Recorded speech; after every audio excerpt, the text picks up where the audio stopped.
Hey, DawgNation, I'm Brandon Adams. This is DawgNation Daily, the daily podcast for Georgia Bulldogs fans. Today is going to be a really good show, and I'll tell you why. You may have seen yesterday, we had a link to this at DawgNation.com, really interesting interview that Georgia coach Kirby Smart did with Tony Barnhart, longtime college football writer. You've seen him on the SEC Network. You've seen him on CBS years ago. Now writing for TMG Sports. That's his website. He had a chance to catch up with Kirby, and I thought there were some really insightful things that Kirby had to say. I'm going to talk to Tony later on about what it was like to be in the room with Kirby during that discussion and what Kirby's mindset is heading towards the start of the 2019 spring practice, which is next week. Now, I'm going to begin the show by saying that it looks to me like the focus for UGA is probably exactly where it needs to be. I'll tell you more about that. And got some recruiting updates, especially for those of you that may have missed Before the Hedges, presented by Kroger yesterday. Some important stuff about some of the top targets for 2019. We'll also give away a Road to Atlanta t-shirt. It's all on the way next as DawgNation Daily begins right now. Presented by DawgNation.com. This is DawgNation Daily, the daily podcast for Georgia Bulldogs fans. Here's your host, Brandon Adams. Fascinating interview that Tony Barnhart, the longtime college football writer, did this week with Georgia coach Kirby Smart. Coming up in just a couple of minutes, we'll talk to Tony about that conversation. And I want to begin our show today by talking about something that Kirby Smart said in the interview with Tony Barnhart from TMG Sports. And it is, to me, a candid example of the fact that, boy, there is just a lot of sour mood seemingly behind the scenes with Georgia about how it played in the Sugar Bowl against Texas, how it played in the late stages of the fourth quarter against Alabama, and by now that is well-traveled ground. But here is kind of how you turn the page. Here is how you start looking ahead to 2019. That Georgia seemingly, at least the best that I can tell, is doing a good job of taking that bad mood, that dissatisfaction about what happened in the end of the 2018 season, and using that as fuel and motivation to make 2019 be better. We've talked a lot about the phrase "do more" around here. We've even tried to do our part with our Road to Atlanta t-shirts of kind of getting behind that Georgia fans want to feel better in Mercedes-Benz Stadium come December, and maybe even late December, early January, when Georgia goes back there. They want to feel better at the end of those games. Certainly Georgia coaches and players want to feel better about all of that. They want to have a more satisfying feeling if that rematch with Alabama does indeed take place, so the postseason stuff that comes on after that. And it seems like Georgia's really doing a pretty good job of setting up the proper level of motivation as you head towards that. But in order to really have positive change in your life, as anybody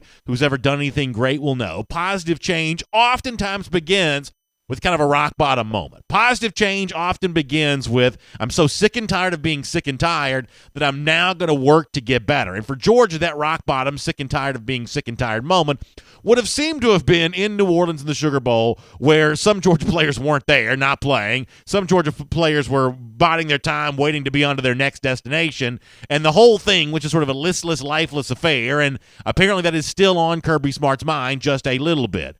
He told Tony Barnhart from TMG Sports, and I love this quote. It's very honest. It's very, I think, introspective on the part of Kirby about the Sugar Bowl. He says, "We didn't practice great for Texas. We practiced hard, but we didn't prepare and have the kind of passion we needed, and that falls on us as coaches. Texas played harder than us." Honest talk from Kirby Smart with Tony Barnhart, who will join us in a moment. Now, my purpose for reading that is not to go back down the same road of misery and despair, because goodness knows Georgia fans were mad as fire after the Sugar Bowl. I mean, it was a couple weeks before a lot of Georgia fans got over that. They were mad at their own team. And what was kind of funny about that, at the time, you had a lot of national media people essentially saying, it doesn't really matter all that much. Georgia's going to be fine. But there were a lot of Georgia fans, and we talked about this on DawgNation Daily. There were a lot of Georgia fans who said, no, I'm not ready to get over this yet. I'm ready to be mad about this, and I'm ready to hear some kind of accountability for why Georgia laid such an egg in the Superdome against Texas, an opponent that ought to have a little cachet for you. Certainly a venue, the Sugar Bowl, that's been one of the historic games in Georgia lore. The Sugar Bowl's been that. A lot of Georgia fans were disappointed the team didn't play better in there, and it sounds like Kirby Smart kind of is too. The good news, though, is that the Longhorn loss is not likely to be a blight on the Georgia resume for very long. And one of our good friends here on our program told us that. Mike Johnson, who was a former Alabama All-American, part of a national championship team there, but prior to that, had been on his own very disappointing Sugar Bowl loss in similar circumstances. Alabama, the 2008 SEC championship, had come up just short against a really good Florida team led by Tim Tebow and Urban Meyer that went on to win the national championship. And consolation prize for Alabama, they headed toward the Sugar Bowl. Now, this is pre-college football playoff era, but the feeling overall is still kind of the same thing. And Alabama looked terrible against Utah. So if anybody knows what Georgia went through in that Sugar Bowl that Kirby Smart was just referencing with Tony Barnhart, it is a team like Alabama from Nick Saban's second year in 2008. And what Mike Johnson told us when he joined us on the show, we've been lucky enough to have Mike on a few times about topics like this over the years, but what Mike told us on the show was losing to Utah turned out not to be that big of a deal. And he foreshadowed to say that the thing that Kirby Smart is still apparently mad about, not playing well against Texas, not preparing well for Texas, Mike Johnson says he doesn't think that's going to be that big of a deal either. Here's how he said it recently on DawgNation Daily. When I was watching it, it reminded me so much of that 2008 Sugar Bowl against Utah. Tough loss for us in the SEC title against number one ranked Florida that year. Very, very good team with Tim Tebow at quarterback. We were not able to knock them off. And we went to the Sugar Bowl, and it was more of a victory lap for us. Or we thought it was going to be more of a victory lap for us. It was, we're going up against a lesser team. We were highly favored in the game. We thought we'd just show up and put on the uniforms and we'd be able to win the football game. I ended up having to play left tackle. Andre Smith got suspended. I got injured in the football game. We didn't have much offensive line left. We ran up against some injury issues, some guys that had already decided to go pro. To me, Georgia and this Sugar Bowl is a mirror image. And I've told you that before when we have kind of compared some of the things going on. That Sugar Bowl for teams like Georgia and Alabama is a death trap. You go down there and you do not play. That Sugar Bowl is not a real football game. I tell people all the time, it's not real. You go down there and it's almost like a vacation. It happened to Bama against Oklahoma a couple of years ago, too, when they were highly favored. So I think that's really interesting from Mike Johnson. Kirby Smart says, we practice hard, but we didn't prepare. We didn't have the kind of passion that we need. And Mike Johnson, who was in that same spot for a Nick Saban team back in 2008, and I guess also the 2013 season, I think, they lost Oklahoma the Sugar Bowl. He says, well, part of the issue is the game's just not real. Part of the issue is no matter how much you want to make it be a real game, it's just not a real game. And then I also thought it was interesting that Mike says, now he's led by Nick Saban as his head coach, this coach that everybody thinks can do no wrong.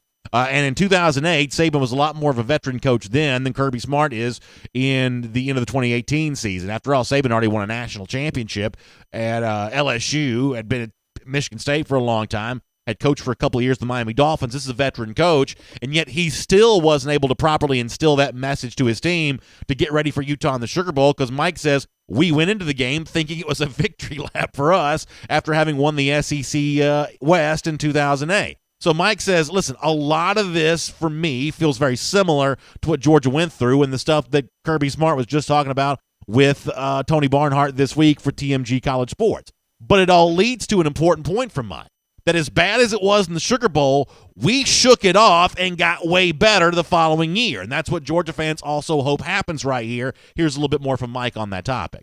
I would tell Georgia fans not to panic and not to be too worried about it. It's not going to have a huge bearing on what to do next year. Now, if anything, BA, I would almost say it's a good thing because you look in the mirror at yourself and you say, boy, we can't really just show up and win these games in this Georgia jury. We really do have to focus on what we have to do to be able to win on Saturday or on Monday or whenever the game is scheduled. So if you want to really swirl it around and try to spit out some really good spin on it, I'd say, listen, they put up posters of the Texas Longhorns all offseason. You remind yourself you can't show up and just win football games, and they'll probably spin this into a lot more victories in the near future. I don't think that this is some kind of ultimatum, I guess, on what Georgia will be in the future. It's not like any other game. It's a week long. It's in New Orleans. You get a month to prepare. There's guys going different directions, and Georgia will learn from it. I'd say don't panic. I've been through it, and the next year we win a national title, so it's not the end of the world. So let's start bringing all this together now. Not only does Mike say it's not a big deal to lose in a meaningless Sugar Bowl game, he goes so far as to say it can actually be a good thing because it teaches players about how serious you have to be to accomplish the goals that you want to accomplish. And it's the kind of thing that can motivate you all off season long. Now, how prophetic does that sound from our buddy Mike, given what indeed is going on with UGA this offseason? The do more stuff that we've been reading and seeing so much about, the videos that Georgia puts out of do more splashed all over the Georgia players' T-shirts. If you saw D&90 earlier this week, we highlighted Jaden Hunter's attempt to do more during some spring break workouts and what Glenn Schumann and Kirby Smart said about that. Players apparently taking this seriously. Another example of that, I think we got the video to show. How about Nolan Smith doing some massive leg press work here? And in the video that he released on his own social media account, he also highlighted that idea of do more. And we kind of get a sense of what do more means for this Georgia team. It is about, as I said off the top of the show, feeling good at the end of the season. Playing Alabama again in Atlanta in December, feeling good about the outcome of that game, about how you play for all 60 of those minutes, and the same thing to be said about whatever postseason date comes on after that. You may have heard the phrase before, don't ever let a crisis go to waste. Now, Georgia losing to Texas and in Kirby Smart's third year, coming close but losing to Alabama, that might not quite be a crisis, but the principle still applies. Don't let those bad feelings go to waste. Find a way to use those. And Kirby Smart, to his credit, seemingly is doing just that. Even if Mike Johnson's right, and the Sugar Bowl ultimately doesn't matter a whole lot, what happens against Texas ultimately doesn't matter a whole lot, the Georgia players probably don't know that. And Kirby Smart's going to say, listen, you remember being embarrassed in New Orleans, and you remember being disappointed in Atlanta? How about we not feel that way at the end of this season? How about we do more this year? And here we are a couple days before the start of spring practice. That seems like a pretty good message for me. My name is Brandon Adams, and this is DawgNation Daily, the daily podcast for Georgia Bulldogs fans. Hello to you. Thanks for being with us. Live on video today, 10 a.m., DawgNation Facebook. And by the way, good job to Mark Zuckerberg and the folks, I think it's Palo Alto where Facebook is located, for figuring out whatever was wrong with that stuff yesterday. Facebook apparently back up and running again, so hello to you on the video platform that started it all for us here on DawgNation. Also, the DawgNation YouTubers, good to have you with us. Twitter feed as well, and on the radio, too. Radio, no problem ever on the radio. We're always chugging away there in the Classic City on Athens Sports Radio 960 The Ref, and in podcast form as well, pretty much wherever you catch up with the podcast, including the world-famous DawgNation.com. Just glad to have you as a part of the program today. As I said before, we're going to get our good friend Tony Barnhart, and boy, I love Tony. You know, I'm lucky enough to talk some football time to time with Tony. He's been around. He's seen it all. He's got a great insight and great conversation with Kirby Smart. We mentioned some of that off the top of the program, so we'll have fun with Tony Barnhart on that subject in just a minute. If you don't mind, though, before we get to that, we did have a lot of folks who missed us yesterday on Before the Hedges presented by Kroger, because as much as some of you transitioned from Facebook to YouTube with Facebook being down yesterday, some of you just missed Before the Hedges all the way around because the platform wasn't working. So as we go around the doghouse here today, brought to you by Online Trading Academy, I did want to give you a little bit of a taste of some of the updates that Jeff Sintel gave us yesterday. And I think this first one, I believe we may have to spend a minute or two talking about this tomorrow. No time to get into it today. But the more you listen to Jeff on this, boy, it sounds like it's probably too much to say he's sounding an alarm, but he is certainly raising some caution when it comes with what I believe is the top player on Georgia's board for the class of 2020. He was our top target on Before the Hedges presented by Kroger yesterday. Brian Brzee. Sounds like Jeff is trying to sugarcoat some negativity when it comes to UGA and Brzee right now. Listen to this for yourself and see if I'm wrong. Going to take a couple in April, and he's going to save the bulk of them for the fall. I think be very important for Georgia in the long run for him to stay uncommitted through the fall. Take that official visit to Georgia, looking to do that at a game. Georgia wants him at a game, and really chummy with Nolan Smith and Trayvon Walker. I can see him doing that. One last quick point about Brzee is everybody's hearing the whispers. A lot of folks are thinking about Clemson. I just want to point everybody to the timeline of the autopsy of the 2019 class. Maybe about this time a year ago, Owen Pappoe was still thinking about Clemson and Georgia. Auburn was there a little bit, but Clemson and Georgia were still in the mix. Maybe February or late February, mid-February of 2018, and we all know how that turned out. So stay tuned in for Brian Brzee, folks. That doesn't make me feel too good. First of all, at the end there, it's the whole thing of, I know you're hearing a lot about Clemson, but it's never over in recruiting. Well, that's not the level of comfort I'm looking for when it comes from Jeff Sintel. And it's not his job to tell us what we want to hear. It's his job to tell us the truth, and it sounds like he is. But right now, the situation with Brzee would seem to be not so much rooting for him to commit to Georgia, but rooting for him not to commit to Clemson. I wish I could sell something a little bit better to you when it comes to Brzee here, but boy, that was not the most enthusiastic update from Jeff Sintel on the status of Bryan Brzee. Another pass rusher that Georgia's also in the mix with right now, and I mentioned this yesterday, we're not hearing a ton about Miles Murphy from Hillgrove there in Powder Springs. Jeff gave us a little bit of an update on Murphy yesterday. This is an important player for Georgia. Here's what Jeff had to say. Miles Murphy is a guy. Mother is an alum of Georgia. It seems like those Bulldogs and Clemson are kind of staking territory there. Auburn is in that mix as well. Tennessee is trying to talk to him as well. This is the outside linebacker you're looking for, DawgNation. And all those positive things you could say about the Nolan Smith model linebacker in 2019. The model here for Miles Murphy, the 2020 model, has a lot of that same balance, handling, coordination, athleticism those might expect out of a luxury line outside linebacker. But he also does it at about 6'5" and about 250 pounds. I mean, Clemson again.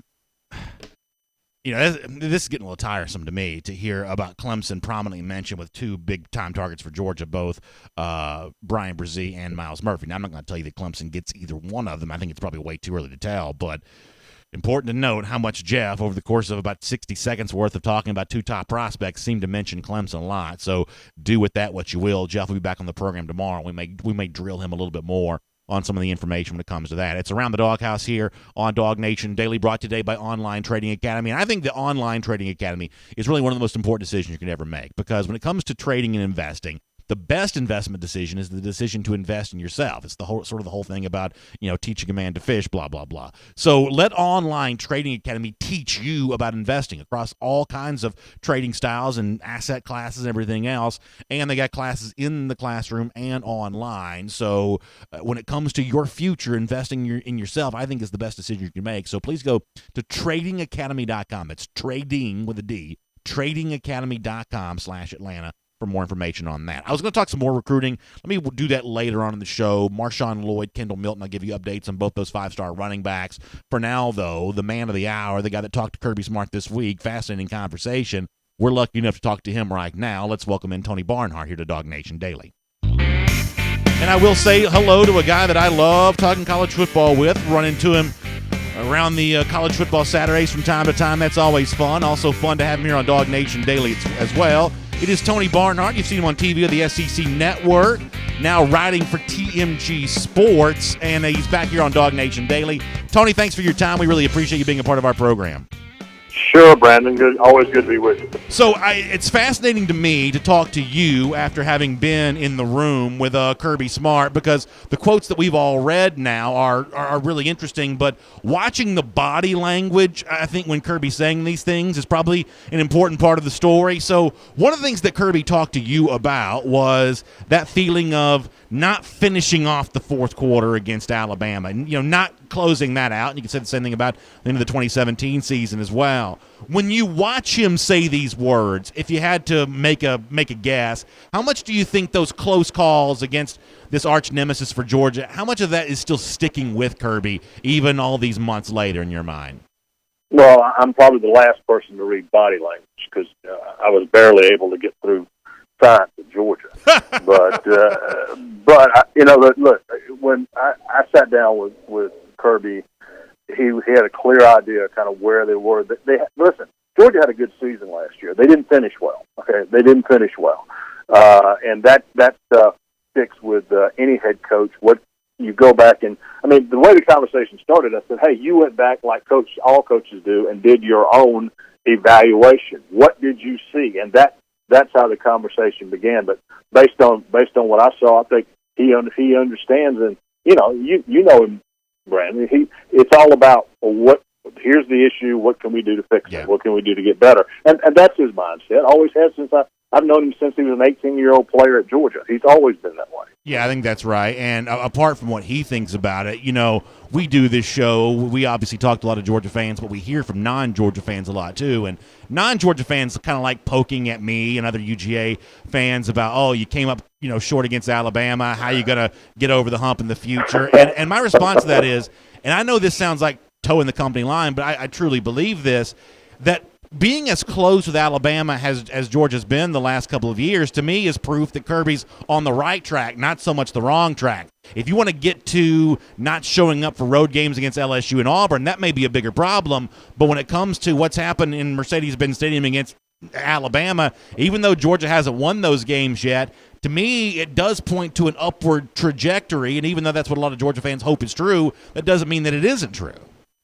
You can't walk through the door until you get to the door, okay? And all the people who like to raise those issues, they would love for their team to have been in the position that Georgia has been in the last 2 years. I remember when Mike Krzyzewski first got to Duke. I was working in North Carolina at the time. He went through his first few years when things did not go well, and he finished second on a ton of recruits and just couldn't close the deal. And then he just kept putting himself in that position, and about the fourth year, the breakthrough came. And so, I tell my Georgia friends, I said, look, guys, you can't get to where you want to get. Invariably, it is never a straight line to success. You're going to have setbacks. You're going to have close calls. You're going to have this and that. And I think what Georgia has done, particularly the last 2 years, has been very, very impressive. And now you keep putting yourself in that position, you're going to break through. So, but you got to get there, okay? And a lot of people never get there. Yeah, and I think that's a really fair point. That it seems like in a lot of sports, college football, professional basketball, there is this stair step towards progression of keep knocking down those goals year after year after year. The other thing that Kirby, I thought, was really candid with you about, and a fascinating interview that people ought to check out, is his feelings with the Sugar Bowl loss. And he was very honest to say that we practiced hard, but we didn't really focus and prepare as well as we could, and maybe didn't even play as hard as we could. Now, Tony, before you joined us, I also played some audio from our buddy Mike Johnson, who you'll remember was an All-American player at Alabama and went through a similar Sugar Bowl loss. And what Mike told us in our program is that ultimately it wasn't really that big of a deal. That the Sugar Bowl, in the way that it's constructed now, is not, and he says, a real game compared to the way that a lot of these other games are. Kirby seems to be bothered by this, and certainly Georgia seemingly is using this for motivation, which is probably the smart thing to do. But when it's all said and done, how Georgia played in New Orleans against Texas, how much does that really matter? Not very much at all. Sure. It really doesn't. The thing about it is, you want to examine it. Why did we do this? And I think that is constructive. But at the end of the day, look, Brandon, this is another situation where when I talk to Georgia people, they said we want to be like Alabama. Well, Alabama lives with this every single day. Okay, when they don't get, Alabama went 14-1 and got to the national championship game, and to listen to their fans, you would think they were just awful last year. Yeah. Okay, and so my point is, when you recruit elite athletes, and you're glad to have them there, but they have watched us. This will be the 6th year of the college football playoff, and that's where the focus is for athletes like that. They want to play in the big games, and they want to win national. This is always going to be an issue. It's always an issue for Alabama, and it's always going to be an issue for elite programs like Georgia when you don't get there. If you don't make the playoffs, but you just have to learn to live with it. Yeah, I think that's exactly right. Something else that Kirby said in the interview with you, which I thought was insightful, was the admission that really Georgia didn't start looking like a playoff caliber team until about the Florida game, and they did look good in Jacksonville. Kentucky was actually a pretty tough road environment to play in, and Georgia won that game easily, and they really kind of hit their stride late October, early November, and throughout the for the most of the rest of the season. But if Georgia's going to be what Alabama was, you're going to play a little bit more consistent week to week, especially earlier in the year. Do you think this Georgia team in 2019 is, best you can tell, set up to be a little more consistent week to week? Because after all, it's tougher in September this year for Georgia than it was in 2018. Notre Dame's on the schedule. The East, for the most part, is probably a little bit improved. You're going to need a little more week to week consistency because I think the schedule's tougher than it was in 2018. You think Georgia's set up better to do that this season? Promise me that DeAndre Swift will be healthy, okay? If you promise me that, I say yes. Georgia got better last year when Swift got healthy. I I don't think so. As the season went on, he got better. But from a talent standpoint, they are set up. I think the Notre Dame game is huge, just because it's Notre Dame and because they're going to be a top 10 team. But yeah, this team is set up to play more consistently. But if Swift gets hurt, if he's nursing injuries and he's not 100%, that's going to be an issue for Georgia. Yeah, I think that's true, and I guess, Tony, I would also add to that, with Holyfield gone, it's not obvious who the Elijah Holyfield in this year's team is going to be, that complement to DeAndre Swift. You know, it could be Zamir White. He was the nation's top running back coming out in 2018, but obviously, as you know, he's dealt with 2 knee injuries. I think Brian Harrion looks like he could be that guy, despite the fact he hasn't played very much, and then you get into James Cook and everything else. So I'm going to agree with you that the health of Swift is key, but finding that complement to Swift is almost just as crucial, right? No, look at where Georgia has been the last couple of years. They've had 2,000-yard running backs on each of those 2 teams. That is not an accident. And so, yeah, the number 2 running back needs to be a very, very good player. And you're right, we got to see if any of those guys can step forward and fill that role. All right, so let me talk to you about what I do believe is a serious issue facing Georgia, and I don't fully understand this. I briefly referenced this a moment ago. If you go back, and I'm not going to count 2016 at Ole Miss because that wasn't a very good Georgia team, but 2017, when Georgia went to Auburn in November, by then, Tony, they were already pretty good, yet they didn't play that way in that hostile environment that day. Last year, Georgia wasn't as good at LSU as it would be later on in the season. We just covered that. But still, that game verged on being uncompetitive. Somebody said that about the game, and I think that's probably true. This year, Tony, Georgia's got to go to Auburn again. That'll still be a tough crowd. Tennessee might be that way when Georgia goes there, depending on how well Jeremy Pruitt's got that team playing. But one way or another, Georgia's going to be better in tough road environments. How do you explain what has happened the last couple of times Georgia's faced that, and kind of how you fix that in 2019? Well, let's go back to the Auburn game two years ago. That day, I have talked to a lot of people. That day, Auburn was the best team in college football. Okay, Kerryon Johnson was completely healthy. They knew they had Alabama coming up. I thought Auburn was just extraordinary that day. LSU was coming off last year. LSU was coming off a loss. They faced a situation where they had no margin for error, and nobody was going to beat LSU that day. So those 2 games that you're concerned about, I think those were unique situations. Now, in this league, you have got to be ready to play every time you go on the road. I don't care if it's Auburn or Starkville or Oxford or Baton Rouge. It doesn't matter. But I was not as concerned about those 2 games because the competition was in a place where they had to win. Let me finish up with this, and we certainly appreciate your time here, and I want people to find your our article with Kirby Smart, so we'll highlight that before we're done. But, of course, you'll spend all spring and summer thinking about this, but when you start to put your thumbnail sketch of the SEC together, is anybody else in the East, I guess mainly Florida, good enough to really challenge Georgia this year? And when you look across the other side at the West, is there a legit threat to Alabama? I think LSU may be pretty good. I think Texas A&M is going to be much better with year 2 in Jimbo Fisher. I mean, how contested do you think these 2 divisions are going to be this year? Well, when we get to SEC Media Days in Hoover, Georgia's going to be picked to win the East, and Alabama's going to be picked to win the West. I think Georgia, the gap between Georgia and everybody else in the East is still there, but Florida is closing the gap. Tennessee's going to be better, but they're not going to be that much better. They're still a year away from a talent and roster standpoint. So I think that is pretty much it. Kentucky has lost 2 generational players in Benny Snell and Josh Allen. I just don't think you replace those guys. I still think they'll be competitive. So I think Georgia is in good shape in the SEC East. Florida will certainly be ready for them. In the West, I think LSU's got a chance. I think Texas A&M has definitely got a chance.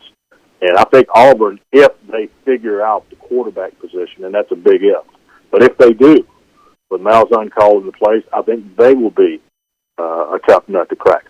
In other words, more competitive in the West than I think in the East. Yeah, That's an interesting statement. Good opinion from Tony there. So, Tony, really good interview with Kirby Smart. I think everybody should read it. How can people find it on the web or any of the other work that you're doing and opinions that you're sharing? Where can we see more of Tony Barnhart?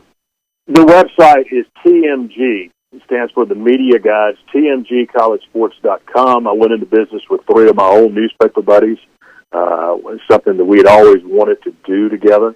And I'll be doing on the SEC Network. I'll be doing Georgia's Pro Day, by the way, on April 20. Nice. Kentucky's Pro Day on the 22nd. Ole Miss Pro Day on the 29th. So I got enough to keep me out of trouble. That's what we all need, Tony. It's a real pleasure to talk some college football with you and have you here on DawgNation Daily. We certainly appreciate you making time for us, and we'll look forward to seeing you in Athens next week for the Pro Day and talking to you again very soon. All right, Brandon. Take care. Really good stuff there from Tony Barnhart. And if I heard correctly, he said he thought the SEC West was more competitive than the SEC East. Did I hear that correctly from Tony Barnhart? That's a pretty good opinion right there. That's a pretty strong take. And it's probably not a huge surprise to other people. I don't disagree with that. I really don't.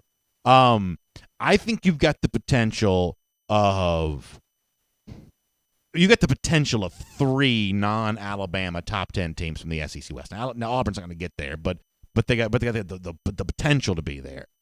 I think you've only got the potential for one other top 10 team coming from the SEC East, and that's Florida.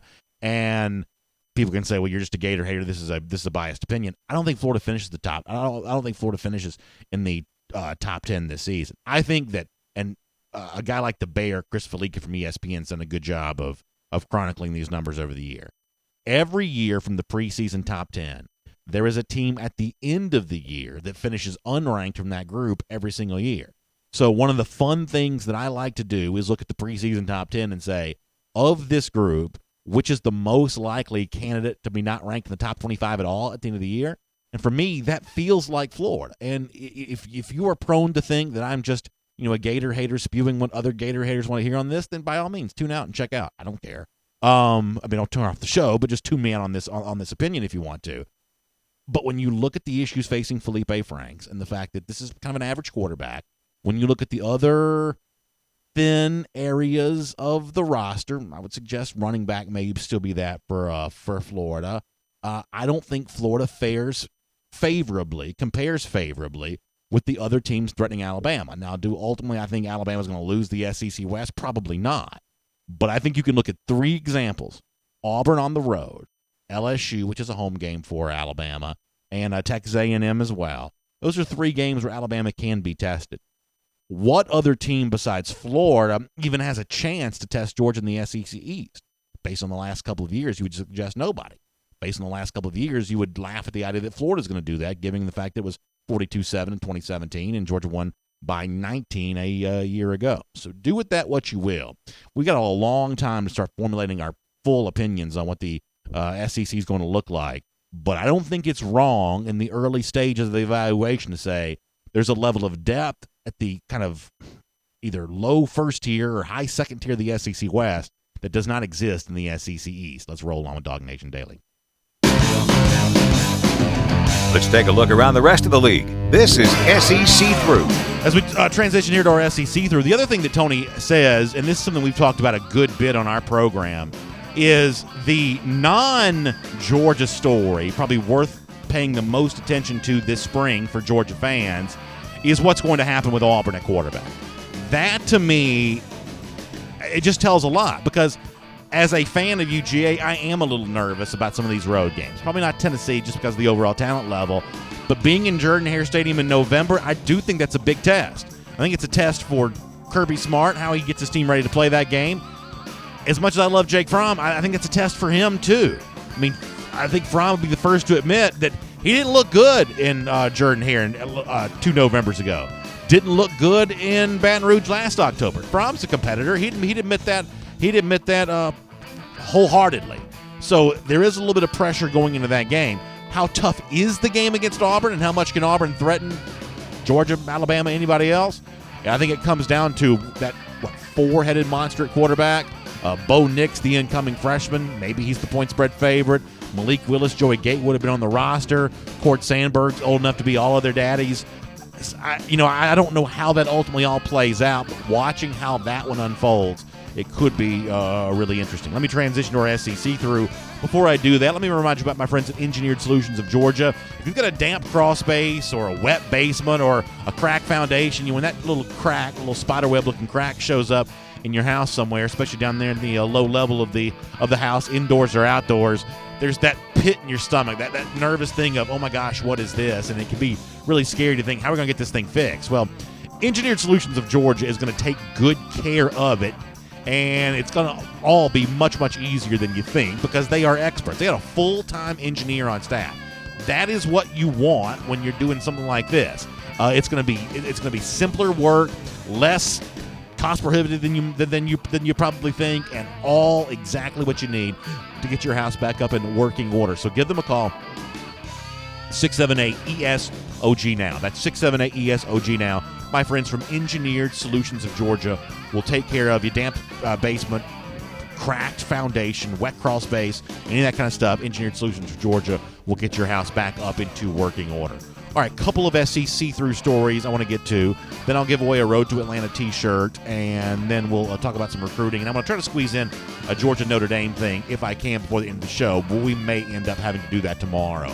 I saw there were some interesting media reports coming out of Knoxville where there's already a bit of praise for the incoming freshman that a lot of Georgia fans know a good bit about, Wanye Morris, former five-star offensive lineman from Grayson High School, a guy that just doesn't really fit the profile of what Georgia's looking for from an offensive lineman right now, and he was kind of close with Tennessee a lot through the recruiting process, commits to Tennessee. He's there now getting ready to compete for some playing time here in 2019.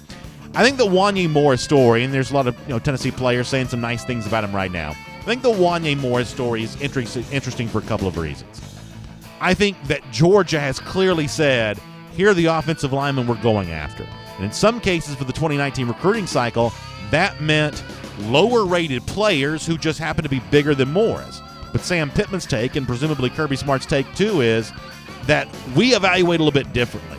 Just because you're a five-star, if you don't, block the sun when you walk, if you're not, 300 however many pounds and 6'5", 6'6", whatever, then you're not really our guy right now. And that's the choice that Georgia's made. It's built its entire program around that. Morris doesn't really fit that profile, so now he's at Tennessee. It'll be interesting to see how these head-to-head matchups go with Georgia with its bigger offensive lineman against the Tennessee defensive front and Wanye trying to do his thing for the Vols. The other thing is, if Jeremy Pruitt builds something that lasts at Tennessee, there's a lot of pressure on guys like Wanye Morris to get that done. I would say Darnell Wright in that conversation too. Remember, one of the great SEC tragedies in the last couple of years is the fact that Trey Smith, who is seemingly a really good guy and was a really good football player, looks like his football career may be done. He's got some health issues that he's dealing with, not injury related. He's got a legitimate health situation. And when you lose a five-star offensive lineman out of your program, how you replace him becomes really important. Well, Pruitt, to his credit, brings in a couple of potential future bookends at tackle, Morris and Darnell Wright from out of West Virginia. That's a recipe that Jim Chaney used well at Georgia. Does he use that also at Tennessee? I honestly don't know. I don't know if there's enough around those guys with the Vols program, nor do I know how long it's going to take those guys to develop. That's a pretty interesting thing to at least pay attention to.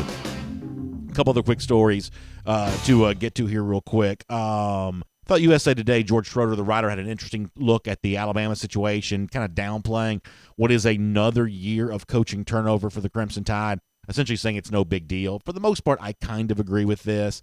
Yet some things like this aren't a big deal until they are.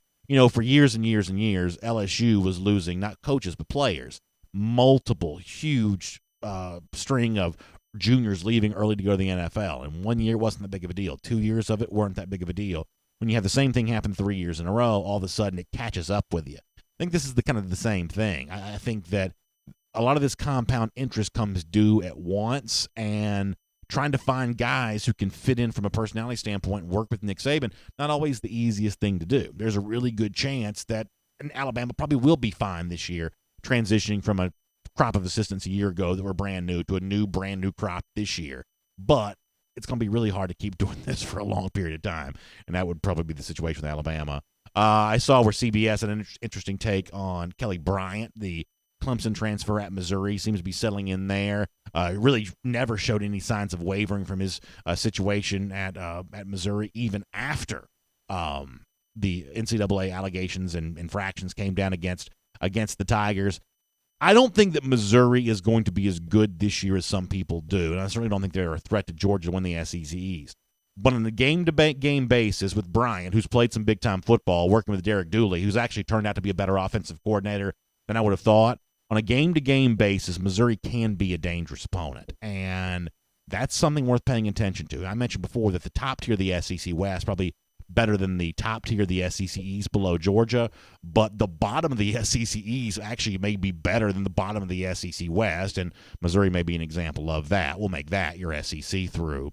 Let me quickly mention Georgia, a loser last night in the SEC tournament to Missouri. Georgia was winning at halftime, and I thought for a second we may have a little fun, at least carry over to the next day and a chance to play an Auburn team that Georgia's actually played, semi-well against the last time they played, but alas, that was not to be the case, and the first season for Tom Crean comes to an end, and I'm sure for the most part Georgia basketball just ready to regroup on this and turn the page to something else, so we'll allow them to do that and look forward to seeing the Ant-Man, Anthony Edwards, playing for Georgia next season, but Georgia basketball does come to an end last night. Before I give away the Road to Atlanta t-shirt, let me go back to the earlier portion of the show, if you don't mind, because as we said when we were doing our Around the Doghouse, that we know a lot of people missed Before the Hedges yesterday. We weren't on Facebook, and so I wanted to give you an update on some of the stuff that Jeff Sintel was talking about when it comes to a couple of top recruiting prospects for Georgia with its class of 2020. I mentioned maybe some less than great news involving Brian Brzee, and maybe a Georgia-Clemson battle right now for Miles Murphy as well, the outside linebacker from Powder Springs. Let me give you hopefully what is a little bit better news here when it comes to the situation at running back. Georgia in the mix right now, it would seem, for multiple five-star guys, and frankly, Georgia for its 2020 class, I think, needs multiple five-star guys. The guy I've always had my eye on is out in California. It's the five-star Kendall Milton. And Jeff really laid it out yesterday when it comes to some early, very quick things to watch for with Milton. We may get a sense of where he's feeling and how he's viewing UGA sooner rather than later. This is good stuff once again from Jeff Sintel. Kendall Milton, five-star running back out of California. It'd be very interesting to see if he gives a spring official visit to Georgia, or an unofficial visit to Georgia would be even better for the Bulldogs' chances. Look for something to happen. If it happens around G-Day with that visit, would be very interesting indeed. But with Kendall Milton, you're talking about a five-star back, the nation's number 2 running back. He has promised he will visit Georgia by the end of his junior academic year. That's what he's told DawgNation. The thing to think about with Kendall Milton out in California is he hears from the Bulldogs, talks to Georgia almost every day, whether it's Kirby Smart or Del McGee. So that's good stuff, the fact that, and Jeff's written about this at DawgNation a lot, McGee and Smart have been in close contact with Milton.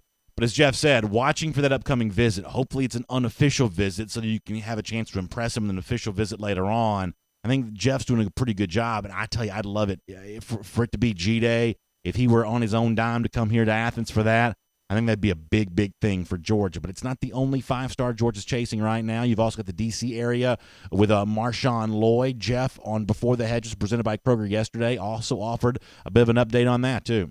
I think the visits are very important there. Lloyd has been to Georgia. He's seen it. He's enjoyed it. He's taken the pictures in the gear. He's out of that strong DeMatha Catholic program. Running back, we do not have to overstate how important it is for Georgia to go find another DeAndre Swift type, another Brian Harrion type, another alpha back for RBU at Georgia. So listen, and most of you already know this, but I'm going to say it anyway. We got spring practice starting next week. As much as we're covering the stuff on the field with spring practice and the lead up to G-Day, that visitor list that forms for G-Day, who's on it, who's not, who's taking other spring visits. I think Milton's going to Ohio State this upcoming weekend maybe. That kind of stuff is going to be just as important as the on-field stuff. And here around DawgNation Daily, I cannot wait to cover that. Let me quickly congratulate yesterday's Road to Atlanta T-shirt giveaway winner for retweeting our show from his Twitter account. Mike Malcolm, you are the winner. Congratulations on that, and thanks for sharing our show on Twitter. Now, as we also get ready to wrap up, let me try to do this as a Road to Atlanta T-shirt giveaway for today. We've done this before. It worked pretty well. We'll do this again. When I post the show at the world-famous DawgNation.com, there's a comment section down at the bottom. For those of you that can't comment on the video show during the day, if you wouldn't mind, when the show's posted, pop in there to the show, DawgNation.com, the Georgia Football Podcast post that's in there. And just give me your thoughts about anything you want. You want to react to the Brian Brzee stuff with Jeff Sintel, my take on Kirby Smart off the top, anything that Tony Barnhart had to say, your feelings with the show in general. Any opinion you want to share in that comment section. For anyone who shares a comment, we'll put all the names in a hat, we'll draw out a winner, and we'll do another Road to Atlanta T-shirt giveaway with you for posting the show at the podcast page there at DawgNation.com. Let me also say this, 866 days. That's how long it's been since those lousy, stinking Gators have beaten Georgia. It's our Gator Hater Updater. We'll see you tomorrow here on DawgNation Daily. And on video, back on Facebook again. Facebook, I guess, back from the dead here after a pretty rough day for Instagram, too, yesterday. I'm not cool enough to really be too active on Instagram, but I know a lot of you were panicked probably about not having those social mediums to enjoy. But it's good to be with you as part of our R.S. Andrews Cool Down. Huge thanks to R.S. Andrews for making it all possible. I hope you'll check out R.S. Andrews on the web at rsandrews.com. Heating, air, plumbing, electrical, they do it all. We would trust them to do any of that stuff for us here at DawgNation because we like R.S. Andrews. We like our buddy Dari there. He does a great job. His staff does a great job, too. They show up and, they knock on the door. You're not in any way worried about letting them in. They look the way they're supposed to look. They're clean and screened and trained, and you're going to feel good about that. You're going to feel good about letting them do the work, and when it's done, you're going to look at it and say, hey, this is exactly what I thought it would be. The work that was promised, the price that was agreed upon, it's all very much that kind of comfortable situation when it comes to R.S. Andrews. So please, check them out on the web at rsandrews.com. Speaking of the web, let's head to the web right now and get as many of your comments as we can on Facebook, YouTube, and Twitter. So I found out, I was saying this yesterday, that it's never been particularly easy for me to know how to manage the Twitter comments. I actually found out something yesterday I did not know, that when someone posts a comment on Twitter, it disappears after 30 seconds. Well, that's going to be a little bit of a challenge for me. So we'll see if we can figure that out at some point in time along the way. But that's one of the reasons, I guess, where it's a little bit difficult to manage the Twitter comments is they disappear very quickly.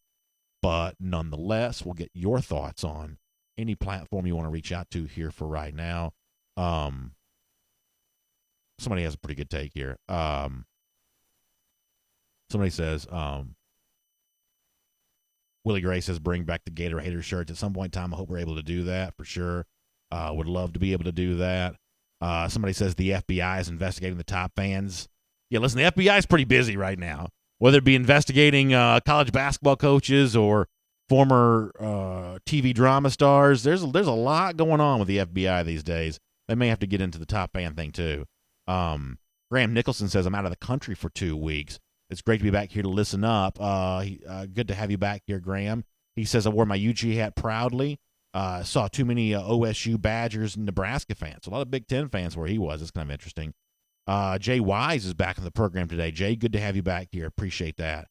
Gerald Harmon says he thinks that Georgia needs to recruit 4 running backs, Milton, Lloyd, and 2 in-state. And I actually kind of got into this discussion a little bit when I was on with the guys over at 960 The Ref. I'm on the show every Wednesday at 8:05. I go on the morning show on 960 The Ref, and they're kind of talking about the same thing, that when you go out of state to go after running backs, it's just going to be a challenge over the long haul, that you got to also have some in-state guys you're chasing too. And I understand where that comes from.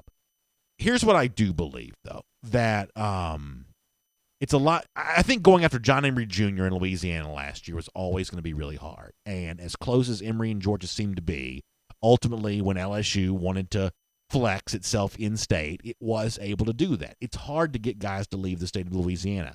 To Alabama's credit, they've done that a little bit, did that again this past cycle with Ismail Sopsher, so they've found a way to get into that. But that's really one specific area. It's at Amite, I believe they call it, the area. They've kind of gotten there and had some success with some guys. But for the most part, Louisiana is a tough state to get guys to want to leave. So Georgia with Emory and Louisiana was always going to be hard. I don't believe, even though it's geographically farther, I don't believe it's nearly as hard to get Kendall Milton out of California. I don't believe it's nearly as hard to get Marshawn Lloyd out of that Beltway area, Mid-Atlantic region of the country. I don't think it's nearly as hard. Now, it's always going to be tough when you have somebody maybe geographically a little closer who's making a strong pitch, but it's not impossible. I mean, I've gotten every intention that not only is Georgia recruiting nationally, but a guy like Kendall Milton is himself on a bit of a national campaign here. He's going all over the place because elite running backs attract a lot of attention, and Milton seems very comfortable spreading a lot of that kind of stuff around. He seems very comfortable with long road trips when it comes to his college decision. So I'm not quite that worried about the distance. What I am worried about is the lack of elite game-breaking running back once DeAndre Swift leaves this program. And Swift, after the 2019 season, is certainly a really good candidate to do that, move on to the NFL draft. And you always want to have those other elite guys waiting in the wings. Now you say, well, Zamir White's going to be that guy and James Cook's going to be that guy. And I say, great, that's really good news.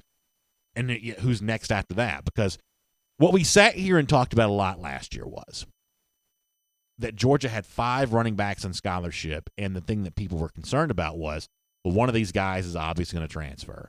When you've got White and Swift and Holyfield and Harrion, and when you got all these guys, that's just going to be too much. That somebody's going to end up being the odd man left out.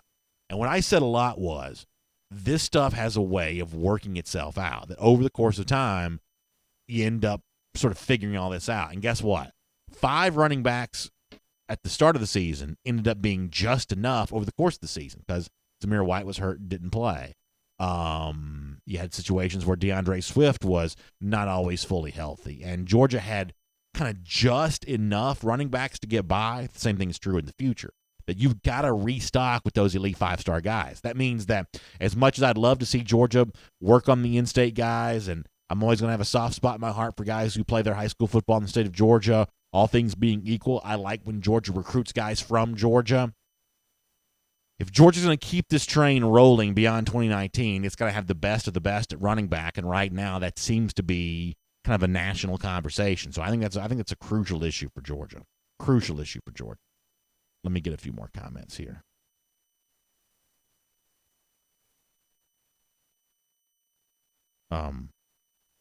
Jennifer Caldwell Spurlin still a little concerned about the top fan thing. Yeah. That's always going to be controversial. Scott Harris says, let's talk spring practice surprises. Who you got, BA? So let's see if we can classify what would be considered a surprise. What would be surprising if James Cook is outperforming Brian Harrion? Is that a surprise? I don't know if that will happen. Will that count as a surprise? If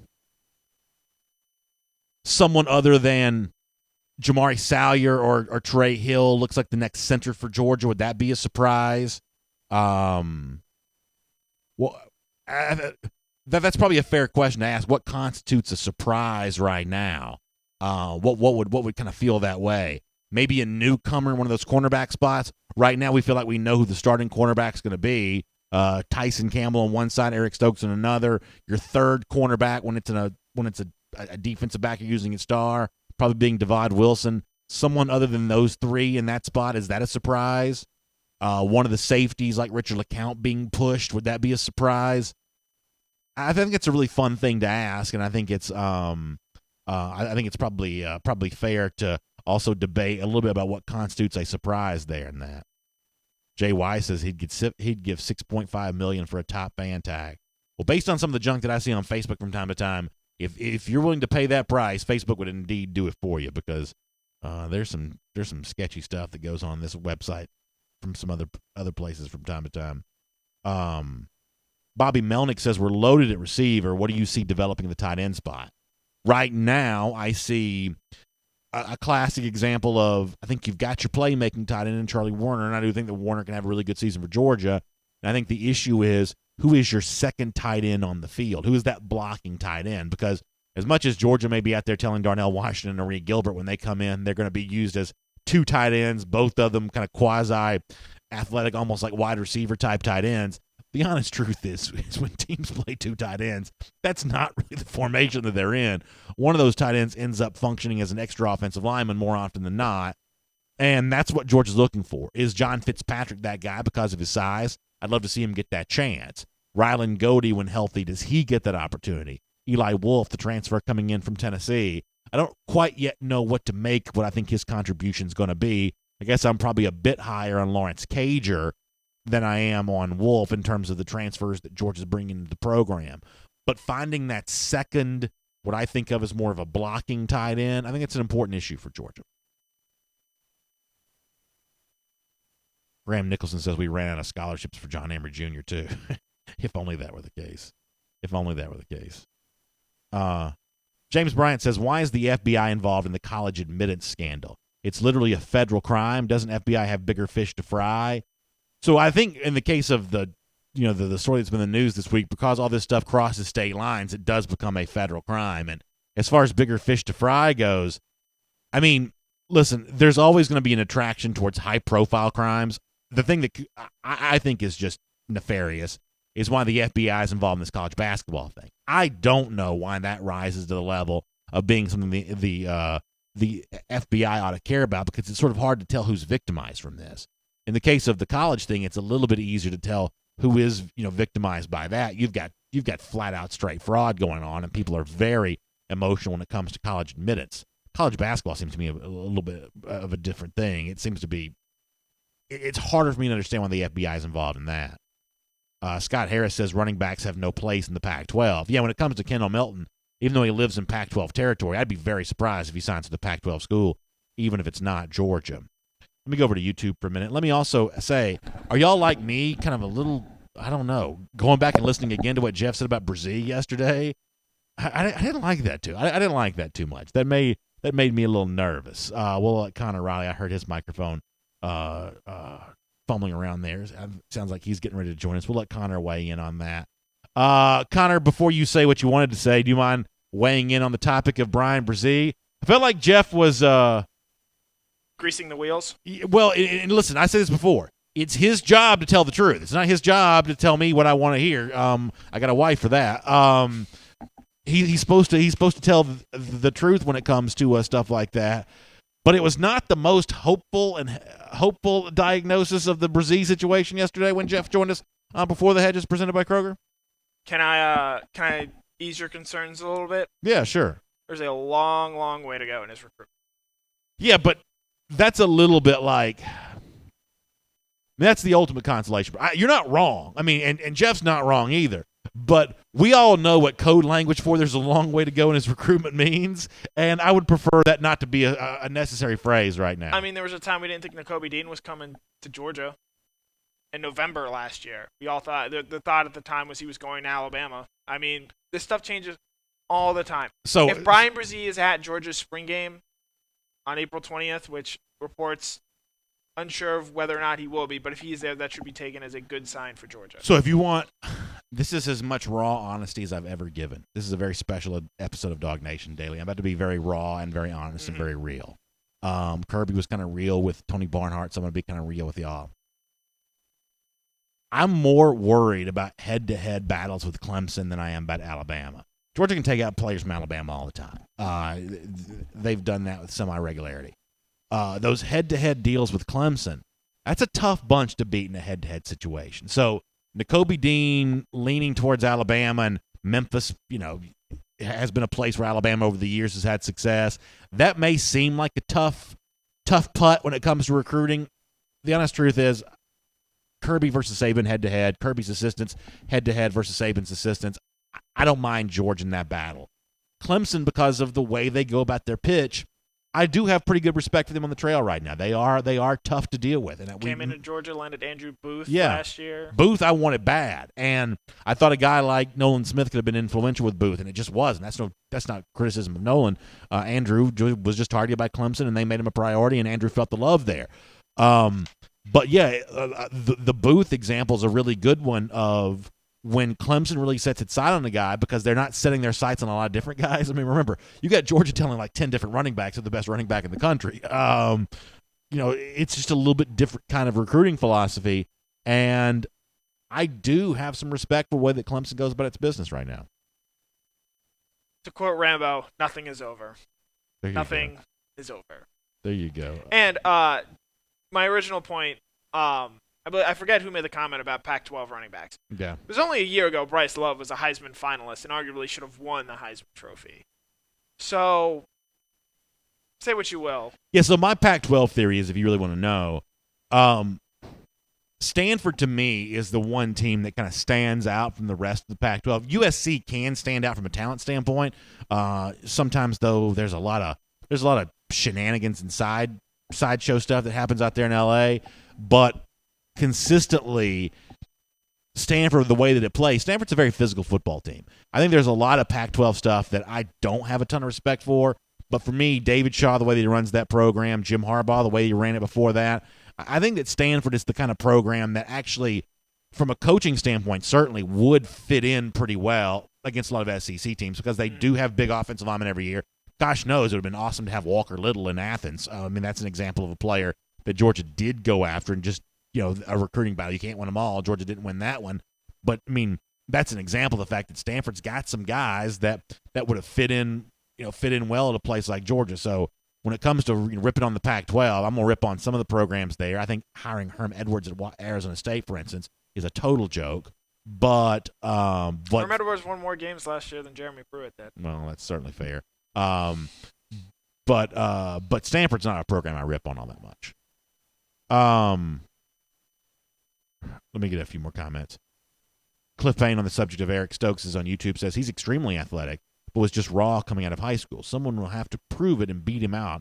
I'd be shocked if he isn't starting on one side of the field. So Cliff gives us an example of something that we'd be shocked to hear. Somebody before asked us, hey, what's the biggest surprise that's going to come in spring practice? And I'm all for having that conversation, but we got to talk about what's going to be a surprise. And a guy like Stokes being pushed at cornerback would be an example of that. We won't see that as much on G-Day because it's hard to tell, but Kirby Smart saying these kinds of things along the way, that'd be an example of that. Connor, you got anything that you would define as a surprise, whether you think it's going to happen or not? I'm actually going to go take the Stokes bait. I would not be surprised if Stokes doesn't end up being a starting cornerback for Georgia, given... No, you can't call that a surprise. Those people expect to happen. No, that he won't start? No, people think he will start. No, I'm saying that I wouldn't be shocked if he's not starting. Oh, no, that's okay. So that counts as a surprise. So not only do you think that would categorized as a surprise, you think that's a surprise that could indeed occur. Yes. Okay. Georgia has a lot of talent at that cornerback position. Tyson Campbell. I'll allow that. Tyson Campbell did start 10 games last year, and he did show improvement in the Texas game. I know Stokes played pretty well once he got inserted in the lineup, but again, there's a lot of talent there. Devad Wilson. DJ Daniels getting a lot of hype from Jeff as someone who could play early. They wouldn't have signed him if they didn't want to play him because that's a kind of an unorthodox recruitment for Georgia. Tyree Stevenson is also very well thought of. So there are a lot of potential options at quarterback, and it would not surprise me in the slightest if a Tyree Stevenson now we're talking makes a jump. If Devad Wilson now we're talking. Yeah. I guess my thing on Eric Stokes is, and I am not about to tell you he's going to be the next DeAndre Baker. That's not what I'm going to tell you. But when Baker played, and my memory of his first game was the Tennessee game in 2016, it may have been earlier than that, but that's when I first remember really noticing DeAndre Baker is that Tennessee game in 2016. It's like he played, and it was just kind of obvious that he was good. You know what I'm saying? It's like he's not, a five-star coming out of high school or anything like that, but he's just good. He's just able to go out and get the football, and he's a really tough guy to complete passes on. When Stokes played last year, even though I had been the biggest Tyson Campbell homer in the entire DawgNation, so much so that a lot of y'all were bringing it up. You said that I was unfairly biased in favor of Campbell and evaluating other players. But when Stokes got on the field in place of Tyson Campbell, he's just good. I mean, he made a play on a ball, I want to say in the Auburn game. The Auburn game. Yeah, just a big third down. Yeah, it was just a big-time play. I was like, this guy's just good. So I think that you're right that there is a lot of people pushing that, and you rattled off them all. Tyreek Stevenson came to play right away. DJ Daniel came to play right away.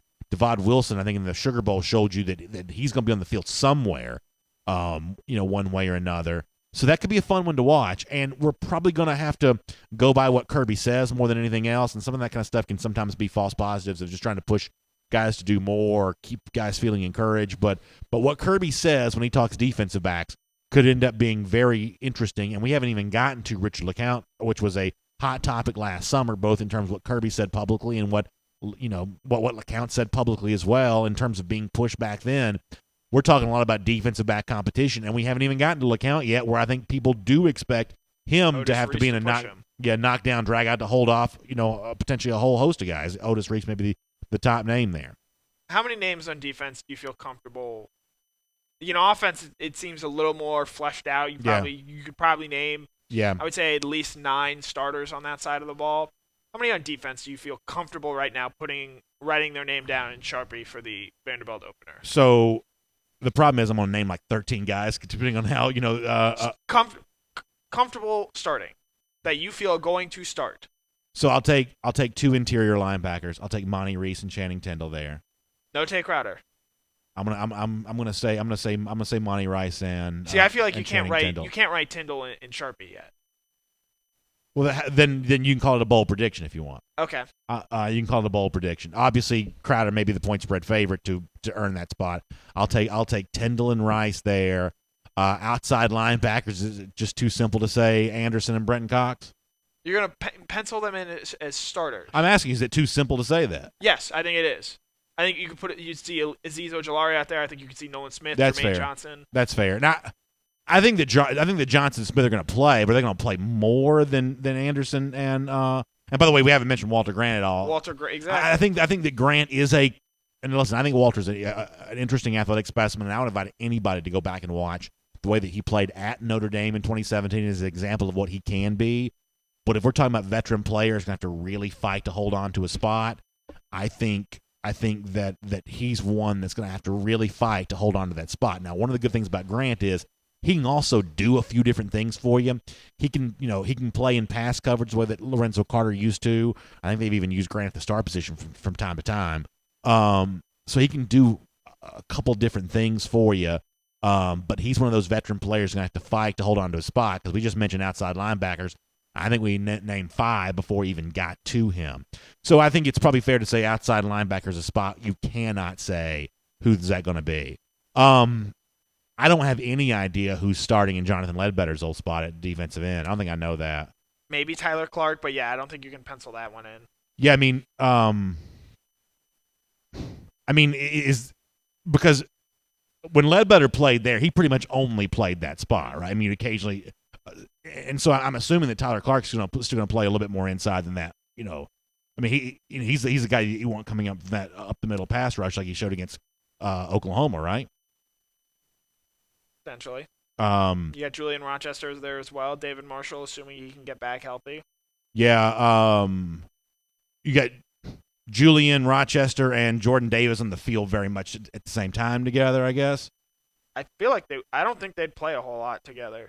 Yeah. Just given, Georgia's base defense now is a nickel defense where you've got really 2 down defensive linemen, 2 outside linebackers, 2 inside linebackers, and 5 defensive backs. Yeah, one of the big things is Georgia's got to find another Jordan Davis-style run-stopping guy, and I'd love for it to be Julian Rochester because it's another one of those – I'm talking about really growing into the role that we thought he could have coming out of high school because I saw Rochester a lot coming out of when he was at McEacher, and this is a really good-looking, I think, defensive lineman that uses his body really well. I think he's pretty athletic for a defensive lineman.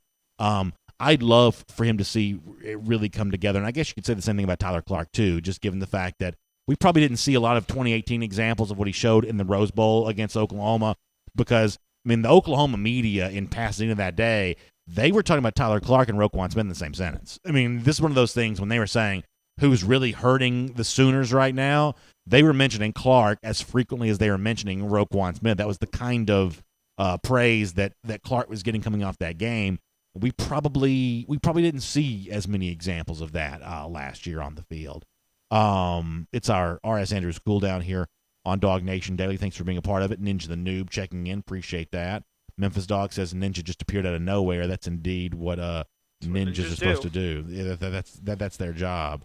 To answer the question, I think there are 2 guys you can pencil in. You can in Sharpie, right? They will be starting on August 31st against Vanderbilt. All right, I think one of those is obviously J.R. Reed. J.R. Reed. And then the other one is Jordan Davis. Yeah, although Kirby's kind of critical of Jordan Davis the other day. I'm correct. Yes, you are correct. I'm guessing that it was the kind of thing that Kirby does from time to time. To bring up what you meant, Kirby was critical of Richard LeCount last year also, and he was a starter for Week 1. So I think this is sort of a play like, hey, just because you had a good year last year doesn't mean you can go ahead and rest back and fall back on your laurels. Because weight was an issue for Davis coming into Georgia, and it appears to still be one. And it's probably going to be something that, is going to be with him during the course of his entire football playing career. Santiago Diarn on Facebook asked a good question. He says, BA, if you were an NFL owner or GM, which round would you draft Jake Fromm in? And I guess, Santiago, to be completely honest, from as a pro, and this is more of a curiosity than anything else, because ultimately I care about how he plays at Georgia way more than anything else. But in terms of the evaluation of Fromm as a pro, don't we need to see 2019 to know that for sure? That I do think it's fair to say we saw Fromm take another big step forward with his play a year ago. And I think in order to be that first-round draft pick quarterback, whether he leaves as a junior or ultimately as a senior, I think that you need to see that big step forward from him again. I want to see him throw to all fields. I want to see him make a receiver into a star, a superstar type player. I want to see him make those deep throws with regularity and with ease. So as it stands right now, my NFL grade for Fromm is kind of an incomplete. I don't yet know. I expect him to have an NFL career. I expect him to be, whether it's a first-round pick or not, I expect him to be pretty attractive to a lot of NFL teams for a lot of reasons, both tangible and intangible. But in terms of if I had to stake my life on how high Fromm would be drafted, I couldn't say that without seeing what he turns into in 2019. So Santiago, I'm sorry for butchering his name. Mm-hmm. That's a good question, and you can't give an answer. I don't know. I mean, I think 2019 is really important about that. I mean, how many – and this is probably a good question to ask. How many first-round quarterbacks that started for 3 years did we know they were first-round quarterbacks after 2 years? Sam Darnold, Josh Rosen, Kyler Murray, sort of. I don't think – I mean, you think that – first of all, I mean, we didn't see a ton of Murray, prior to this year at Oklahoma. But, I mean, my assumption would have been a year ago that people would not have thought Kyler Murray would have become a first-round quarterback. The baseball thing, I think, threw a big wrench in that. But can I give you another name? Well, hold on. Before you do, let me also add this. I don't know that people after 2016 would have thought Baker Mayfield would have been a first-rounder. No, that's why I didn't say Baker Mayfield. Yeah, but what I'm saying, it's an example of a guy that grew into that in his final year as a starter. Andrew Luck. I don't know that people thought Luck that about was Drew a Lock. first round. Not Luck, yes. a Lock. Yes, he was. Drew Lock? I followed the NFL draft pretty religiously. There was talk of him as a first rounder a year ago. I mean, to me, it seems like he had a lot of problems. What would have been his sophomore year after 2017? Or whatever year it would have been. I mean, it seems to me that he had some issues on the field. I mean, it was his first year with the new offensive coordinator. But, again, to your point about the 3-year, after year 3, it was pretty clear if he had come out last year, I think he would have been a first-round pick in a normal draft that didn't have a loaded quarterback class like last year. Luck's a clear example, though, for Andrew Luck at Stanford. I'll also say this, and Connor, you may disagree, many of you may disagree. The Drew Lock Jake Fromm comparison is that classic example of what the NFL likes not always what works in college. Because if you gave me my choice right now of trading Jake Fromm for Drew Lock, I'm not doing it. I'm not doing it. Look at Lock's completion percentage. I mean, this is not a guy that over the course of his Missouri career has been a very accurate quarterback. I am not trading Jake Fromm for Drew Lock, even for 2019. If I could have the Lock that's about to go to the NFL, I think I'd still take Jake Fromm over that. Justin Roberts, Matt Stafford. That's another good example. Yeah. I mean, there are guys, pretty regularly that, for every Baker Mayfield, there is a Matt Stafford. There are just guys who just happen to get identified early. And to go ahead and answer the original question, I think he's going to be a first-round pick. I think it comes down to whether Jake wants that to be next year or after all 4 years at Georgia. I'll also say that However, he will not be the first quarterback taken in either of the next 2 drafts. You think it'll be Tua? It'll be either Tua or Justin Herbert next year. Yeah. And then the year after, it'll be Trevor Lawrence. Yeah, that's a good point. I'll also say that if computer-generated stuff made this a possibility, I'm not trading college-era Matthew Stafford for Jake Fromm either. Probably fair. Very different. He played in just a very different time. And, some of this is Matthew Stafford actually would have, I think, played very well into what Jim Chaney wanted to do on offense. That's probably true. And I think some of that 2008 era Georgia team probably gets a little bit of a bad rap because they were preseason number one. They didn't play that way during the season. Therefore, they kind of got tabbed with that label of a little bit like some of the 2018 stuff of, oh, they weren't in it to be a team. They were just worried about the NFL. They weren't, they weren't as focused as they need to be on being great. I'm honestly not sure quite how true that really is. Stafford seems to be a pretty big fan of Georgia, even well after his pro career is done. I think that Stafford probably really enjoyed his time at Georgia, but there is something about that big game quotient where I think I still want Fromm in that spot, even though Stafford had some nice big games against Georgia. The 2007 Florida game comes to mind as one of those. 2006 against Georgia Tech, probably bigger than you remember it being. So Stafford made some big throws when it mattered for Georgia, but if I had to try to win a national championship with one of them, I think I'd take the third-year version of Fromm in 2019 over the third-year version of Stafford in 2008, and there's no way Fromm's going to be the number one overall pick, and Stafford was, right? Mm-hmm. Yeah, so that's just once again an example of what the NFL likes and what college is sometimes a little bit different. Scott Harris says he thinks that Fromm has a better football IQ than Stafford. I know that's sometimes that seems like it's true. Going back to the time, with Stafford at Georgia, that seems like it's true. I don't know how true that really is. I do think that Fromm has a high football IQ, and I'll just say that I'm not quite sure one way or another what Stafford's really is. I think that Stafford has made being a consistent NFL starter look easier than it really is. Obviously, we see in the span of time that Stafford's been starting for the Lions, we've seen most of the league, NFC North included, go through a bunch of quarterbacks. So Stafford has made being a consistent starter look easier than it probably is, but it's also probably fair to say that the Lions, even with all the money they just spent in free agency, they're probably not winning a Super Bowl with Matthew Stafford as their quarterback. Yeah, I'm probably a little bit more defensive of Stafford and his career than others are, simply because the Lions have just been a train wreck for almost his entire time and even the time before he got there, which is why they had the first overall pick. And as a New England Patriots fan, Matt Patricia is just a capital F fraud. So I'm hoping that, Stafford at some point gets, the credit he deserves, because, I think he's better than a guy like Jake Cutler or a guy like Alex Smith. And those guys, nearly got 2 Super Bowls, whereas Stafford just hasn't had the same sort of breaks. Chad Williams says, I'm a big Fromm fan, but he's not Matthew Stafford. That's a fair opinion from Chad. I appreciate you weighing in on that. Philip Jordan Wells also brought up the idea of trading Jake Fromm for Eric Zier, and I'm not going to tell you I'm trading Fromm, but I will tell you this. I would have given anything in this day and age of computer simulations and things like that. Watching Eric Zier play on as deep a roster as Georgia has right now, I think would be a really fun thing to see, because I've told y'all before, I just think that Zier is one of the underrated quarterbacks in SEC history. I think his numbers still look really good compared to the quarterbacks of today, even though offenses now are, exploded compared to what they were in the early to mid-90s when Zier was playing. Go back if you can find some YouTube stuff of the 92 season, 91 a little bit, 92 team was even better.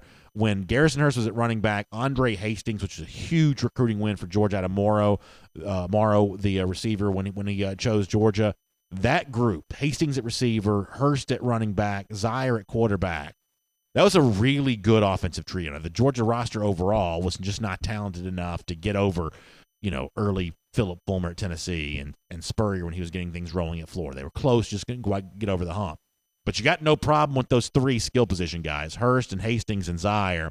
And Zier, had he played on an offensive line like the one that Georgia has now, had he been on a team that has as good a defense as Georgia has now, I think that Zier could have really, really done something special. His career throwing the football, kind of coming in the era right after Vince Dooley, where Georgia did not throw it at all. Georgia didn't throw it at all back then. You turn the calendar over the 90s, Goff comes in, Georgia's throwing it with Zier. I just think even to this day, you look back on that career, that was a really good quarterback for Georgia, for sure. Going back to bold predictions, this one from Cliff Payne, this is very spicy. J.R. Reed and Richard LeCount both won't be starting by the end of the year. That's his bold prediction. That's probably bad news. I mean, if J.R. Reed is not starting for Georgia at Auburn, SEC championship versus Alabama, There's either been some sort of calamitous injury, or the Georgia defense is just not as good as it needs to be. I mean, listen, I have been slow to come around on J.R. Reed. I am all in on, not that I've ever thought he wasn't a good player. I just kind of sometimes don't think of him as the best of the best in the Georgia roster. I'm all in on Reed. Spending a few minutes with him in that locker room post Sugar Bowl, and the level of calmness he had and introspection that he showed in the aftermath of all that. I'm all in on Reed being, obviously a top flight player on this team, but also one of the clear leaders on this team. If Reed's not your starter, not only are you losing a little bit of on-field stuff, but you're losing a huge dose of leadership, because I don't think you can lead from the sidelines in football. Matt Rukavina checking in from Alaska saying, and he's enjoying some time off up there in the Great White North, saying that all he wants from spring is no injuries. And we would all agree with that. We want no injuries from Georgia. Here's the one thing that I do think a Dog fan can be fairly confident in this year. Not that you would ever wish anybody to be hurt. I believe, other than quarterback, and probably number one running back, Georgia's more built to withstand injuries at the other 20 positions than they've probably ever been. I mean, I just mentioned it'd be a bad thing if J.R. Reed went down. The truth is, even that injury you can probably overcome. A Jordan Davis injury right now seems pretty serious, but if that were to take place, just because of his unique ability to stop the run, but you hope that's not quite so unique by the time the games actually kick off in 2019. You hope someone joins Davis in plugging holes there in the middle. The 2017 team, for as good as it was, had you taken Roquan off the field at any point in time, that is not a playoff team. Probably the same thing for Chubb or Michelle that season. Obviously, they became thin at quarterback too after Eason got hurt behind Jake Fromm. This team, beyond quarterback and RB1, this team seems a little more capable to withstand that, which is the reason why you recruit as many 4- and 5-star guys as Georgia does. You don't need all of them, but you could need any of them at any given moment. When you were giving your answer there, it got me thinking, who are of the let's just limit it to the past decade. Who are the most valuable players in their individual year? Valuable not in terms of best, but valuable to what that team accomplished and how sort of valuable they stack up compared to other players. So no one is close to Roquan Smith in my mind. Roquan Smith had such an outsized impact on that Georgia defense. There was no one else of the starters capable of doing what he did in terms of taking games over, and gosh knows there wasn't a backup who could have filled in for him. We'll rattle off some names, but 2017 Roquan, 2013 Aaron Murray. Not the year they lost to Bama in the SEC championship game, but the year after when that team was just snake bitten with injuries. I mean, a guy that you think would be an answer to this that ends up not being is Todd Gurley. Now, Georgia missed Gurley when he was suspended and then injured in the 2014 season, but Nick Chubb stepped in and set records. There's a hot take to be had if someone wants to go to it, saying 2014 Nick Chubb was better than 2014 Todd Gurley. You could talk about that. There's a take to be made. You could definitely talk about that. I mean, go back and watch that Missouri and that Arkansas game, bowl game too, but against Todd Grantham. But that Missouri and that Arkansas game, and Georgia needed somebody to step up and play them. That's when the situation was the most dire. People were just devastated about Gurley being taken off the field, and for Chubb to step in and play the way that he did right then, that really speaks a lot. So you'd think Todd Gurley would be that guy, but it kind of wasn't. I think we're about to go through that this year with Jake Fromm, but just because of the situation of what's behind him at quarterback. You would have thought, what if Georgia had missed Andrew Thomas for a portion of last season? They played without him some, but they didn't play without him very much. It was, not a meaning. It was like parts of 2 games, right? He missed, I believe, the Missouri game, or he missed all of the Middle Tennessee State game, and he missed the second half of the South Carolina game. Yeah, if I'm remembering that correctly. Donovan Rickman gives a good answer. Go back to 2012 with Jarvis Jones. Yeah. I mean, obviously, you can look at the Florida game right away. That's a game Georgia doesn't win without Jarvis Jones. Yep. That's certainly an example of that. Chad Williams goes a little farther back. Champ Bailey. Yeah, There was a time when Champ Bailey was Georgia's best offensive and defensive player. That would have been a pretty rough one. That would have been a pretty rough one to lose for sure. That would have been a rough one. John Prime. Okay, he's responding to somebody else. I thought he was responding to something else that I had said. Let's see if the YouTube folks are weighing in on this. Colby Curry says Jarvis Jones destroyed Alabama the whole first half of the SEC championship. Saban had to change the game plan. Yeah, Jarvis Jones was good. He was. Brian Kephart checking out. Thanks for being with us. Chevron Hannah says, sorry not to see Jarvis Jones playing in the NFL anymore. He was one of my favorite dogs. Yeah, so his career's over, I guess. Yep. G Grace checking out. G, we appreciate you being here. K9 Blues also gives a good one as well. Pollock. Had Georgia missed Pollock for a portion, certainly the 2002 season, that's what comes to mind because they won the SEC. Georgia's not recovering from that. That's a guy you couldn't have lost. Anybody else though from the immediate modern time, Kirby Smart era included? I mean, to me, nobody had the value. Roquan is just so obvious. I'm lucky enough that sometimes the end of games are going to be on the field. Connor watches games on the field a lot.